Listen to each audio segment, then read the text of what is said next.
Welcome to ArchiJack After Hours, Conversations Beyond the Blueprint.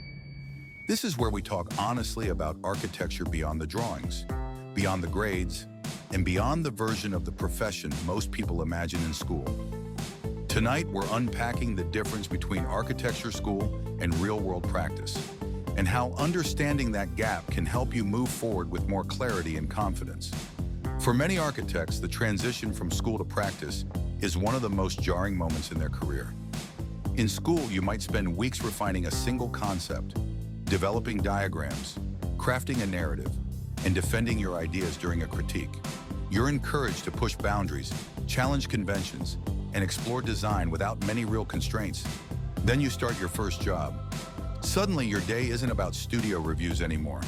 It's about coordinating with consultants, responding to emails, updating drawings based on city comments, and revising details because a contractor says something won't work in the field.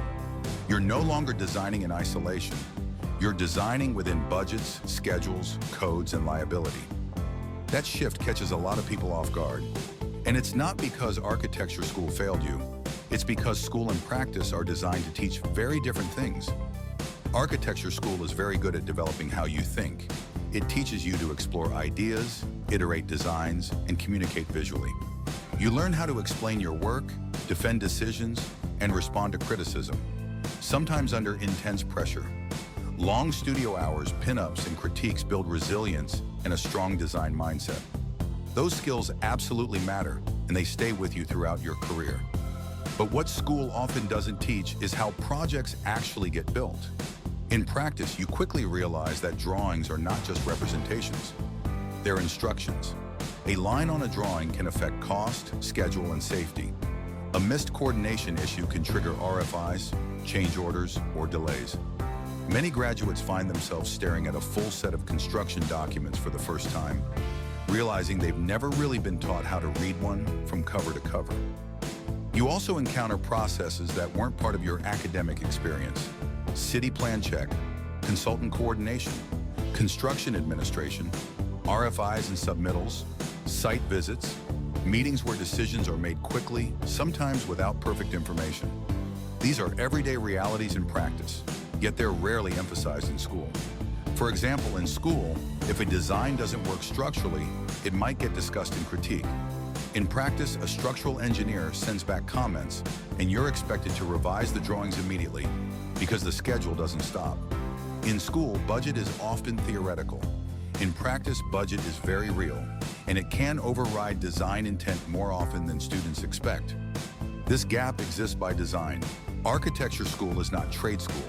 It's not meant to produce job-ready technicians. It's meant to develop critical thinking, creativity, and the ability to approach complex problems. Practice, on the other hand, is about responsibility. It's about public health, safety, and welfare. It's about risk management and accountability. The challenge for new architects is learning how to connect those two worlds. Bridging that gap doesn't happen overnight. It happens by asking questions, even when you feel like you should already know the answer. It happens by studying real drawings, not just your own sheets. It happens by volunteering to help with coordination, red lines, and construction administration, even when it feels uncomfortable at first. Most importantly, it happens by realizing that feeling unprepared doesn't mean you don't belong. It means you're in the middle of the transition that almost every architect goes through. I hope today's conversation gave you a clearer perspective on that transition. Not to discourage you, but to give you perspective. Because once you understand why the gap exists, it becomes easier to navigate it without losing confidence in yourself or in the profession. Thank you for tuning in, and be sure to check back for more ArchiJack After Hours. Conversations Beyond the Blueprint.